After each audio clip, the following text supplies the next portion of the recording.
الحمد لله رب العالمين والعاقبة للمتقين والصلاة والسلام على أشرف الأنبياء والمرسلين نبينا محمد وعلى آله وصحبه أجمعين ومن تبعهم بإحسان إلى يوم الدين. أما بعد، فقد قال الله تعالى في الكلام المجيد والفرقان الحميد: فأعوذ بالله من الشيطان الرجيم، بسم الله الرحمن الرحيم. الذين آتيناهم الكتاب يتلونه حق تلاوته أولئك يؤمنون به ومن يكفر به فأولئك هم الخاسرون. وقال جل شأنه في موضع آخر: ورتل القرآن ترتیلا.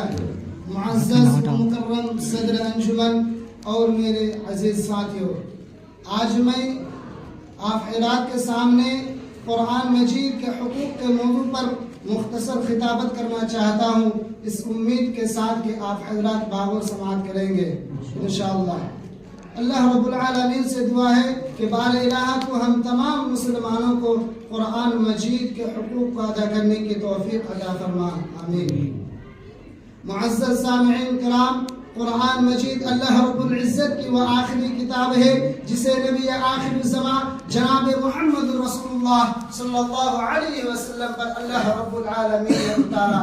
یہ اللہ رب العالمین کا آخری کتاب ہے اور رہتی دنیا تک تمام انسانوں کی ہدایت اور رہنمائی کے ایک جامع کتاب ہے. معزز سامعین کرام، ہمارے اوپر اس کتاب کے بہت سارے حقوق ہیں.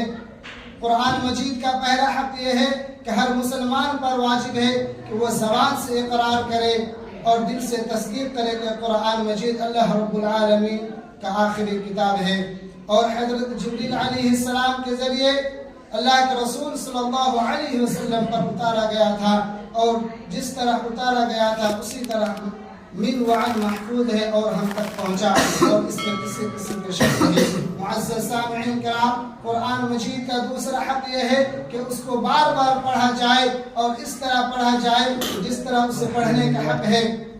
جیسا کہ اللہ رب العالمین نے اپنے قرآن مجید کے متعدد آیتوں میں اس کا تذکرہ فرمایا ہے کہ الذین آتیناہم الکتاب یتلونہ حق تلاوتہ اولئک یؤمنون بہ ومن یکفر بہ فاولئک هم الخاسرون. کہ وہ لوگ جن کو ہم نے قرآن مجید عطا کی وہ لوگ اس کو اس طرح پڑھتے ہیں کہ جس طرح اسے پڑھنے کا حق ہے. معزز سامعین کرام، اور وہی لوگ اس کتاب پر ایمان بھی رکھتے ہیں. میرے اسلامی بھائیوں، آئیے دیکھتے ہیں کہ ہم قرآن مجید کا حق کیسے ادا کر سکتے ہیں. قرآن مجید کا حق ادا کرنے کے لیے ہمیں ضروری ہے کہ قرآن مجید کو ہمیں ترتیل کے ساتھ پڑھنا چاہیے، جیسا کہ اللہ تعالیٰ کا ارشاد ہے کہ وَرَتِّلِ الْقُرْآنَ تَرْتِيلًا، کہ تم قرآن مجید کو ترتیل کے ساتھ پڑھا کرو.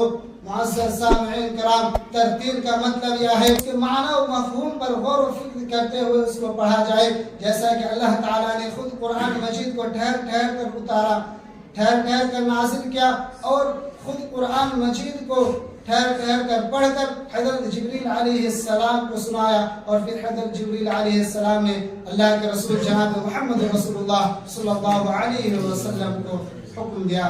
معزز سامعین کرام، لیجیے ایک حدیث سنیے کہ اللہ کے رسول صلی اللہ علیہ وسلم نے قرآن مجید کو کس طرح پڑھا کرتے تھے. چنانچہ حضرت ام سلمہ رضی اللہ عنہ بیان کرتی ہے کہ کان رسول اللہ صلی اللہ علیہ وسلم يقطع قراءته يقرأ الحمد لله رب العالمين ثم يقف الرحمن الرحيم ثم يقف.